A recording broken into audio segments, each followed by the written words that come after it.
اللہ من الشیطان الرجیم بسم اللہ الرحمن الرحیم الحمد للہ رب العالمین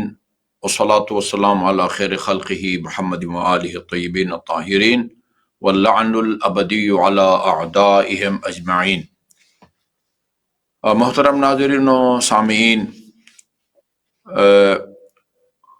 معمول کے مطابق آپ خواتین حضرات کی طرف سے آنے والے سوالات کے جوابات عرض کرنے سے پہلے عام طور پر ہم کوئی ایسا فقہی مسئلہ بیان کرنے کی کوشش کرتے ہیں جو بہت ہی پیش آنے والا ہوتا ہے اور بعض حضرات اس کی طرف متوجہ نہیں ہوتے، لیکن آج کی تاریخ کے مناسبت سے یعنی ہمارے ساتویں امام اور حجت خدا امام موسیٰ کاظم علیہ السلام کی انتہائی مظلومانہ اور دلخراش شہادت کی مناسبت سے میں سب سے پہلے قائم آل محمد عجل اللہ تعالی فرجہ الشریف کی خدمت میں اور تمام مومنین مومنات کی خدمت میں تسلیت اور تعزیت پیش کرتا ہوں۔ اللہ تعالی ہمیں اس مظلوم امام کی سیرت طیبہ کو پڑھنے، سمجھنے اور اس پر عمل کرنے کی توفیق عطا فرمائے۔ چونکہ پروگرام فقہی مسائل کا ہے، لہذا ہم آپ کے سیرت یا آپ کے فضائل یا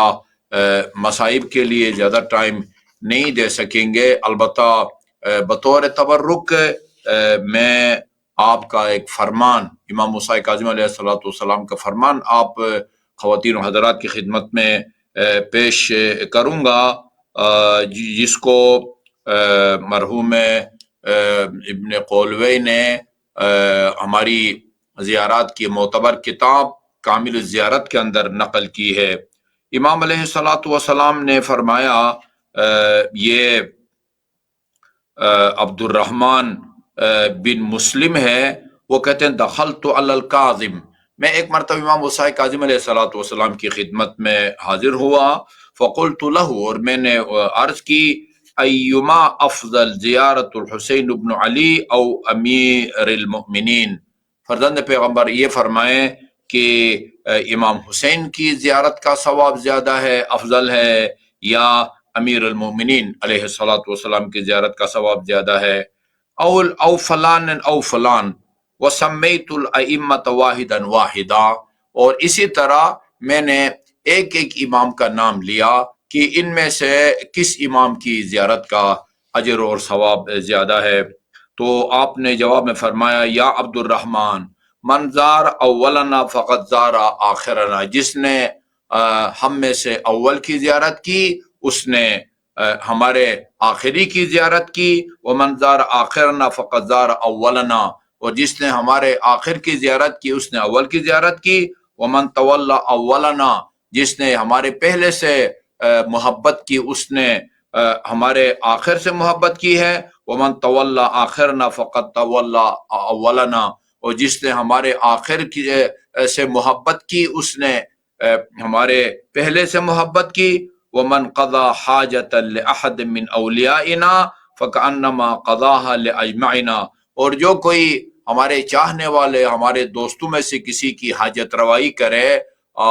اس کے کام آئے، اس نے گویا ہم سب ائمہ معصومین کی حاجت پوری کی ہے۔ اے عبد الرحمن احببنا، میں تاکید کرتا ہوں کہ